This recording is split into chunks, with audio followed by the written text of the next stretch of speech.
Xiaobo Long says in National Security Forum that Hong Kong still faces hostile external forces. Chief Executive John Lee pledges to safeguard national security and seize new development opportunities. Iran welcomes talks after foreign minister says Washington betrayed diplomacy.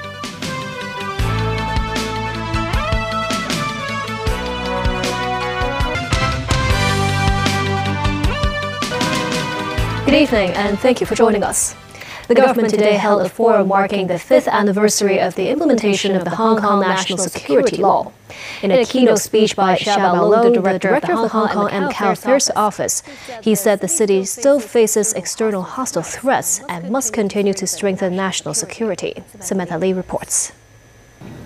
Delivering his keynote speech at the forum, Chief Executive John Lee said he will continue to fully implement his constitutional responsibility of safeguarding national security while seizing new development opportunities. On the 4th day of Xiaobo Long's visit to Hong Kong, the director of the Hong Kong Macau Affairs Office visited the National Security Exhibition Gallery at the Hong Kong Museum of History. He also paid a visit to the National Security Office. Iran said it would welcome talks, but not under the shadow of Israeli attacks. Earlier, in an interview with NBC News, Iranian Foreign Minister Abbas Araghchi says the United States pretended to negotiate a nuclear deal while Israel attacked. He called it a betrayal of diplomacy. Israel continued its attacks on the Gaza Strip today after knocking out internet and phone coverage over much of the territory. The outage has affected aid efforts as Palestinians continue risking their lives trying to collect aid from the Israeli U.S. Gaza Humanitarian Foundation program. Iran says 430 people have been killed since Israel began attacking its nuclear and military sites. The number of dead in Israel from retaliatory Iranian missiles is at least 24. Israel vows to continue the war for as long as it takes. David Garrett reports. China's commercial rocket firm Landspace successfully conducted a crucial ground ignition test of the first-stage propulsion system for its reusable Zhuque-3 rocket on Friday.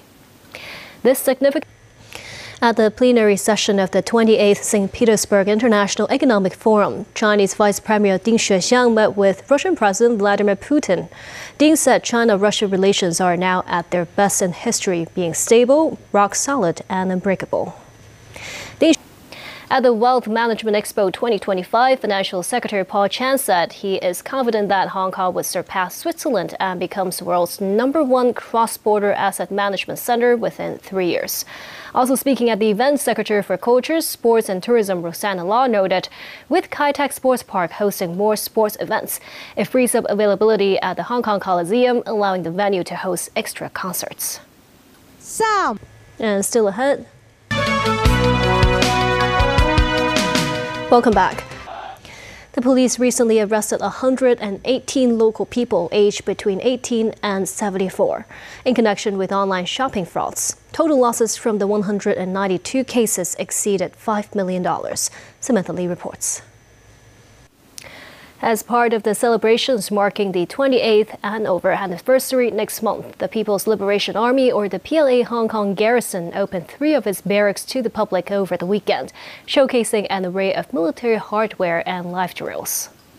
At the open, a massive rockfall near Calgary in Canada has killed at least 2 people. NBC News with a story.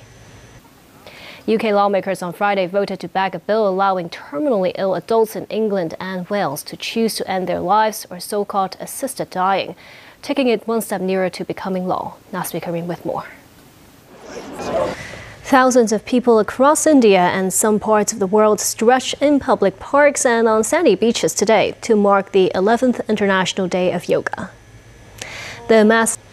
More sports. The 2 favorites at the Queen's Club Tennis remain on course to meet in tomorrow's final after both made it to their respective semis. David Garrett with more.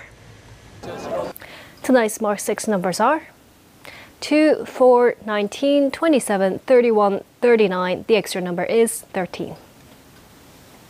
Finally, the weather for Sunday. Cloudy periods and a few showers in the morning, becoming fine and very hot during the day. Temperatures ranging between 28 and 33 degrees Celsius. And that's the news for tonight. Thank you for watching.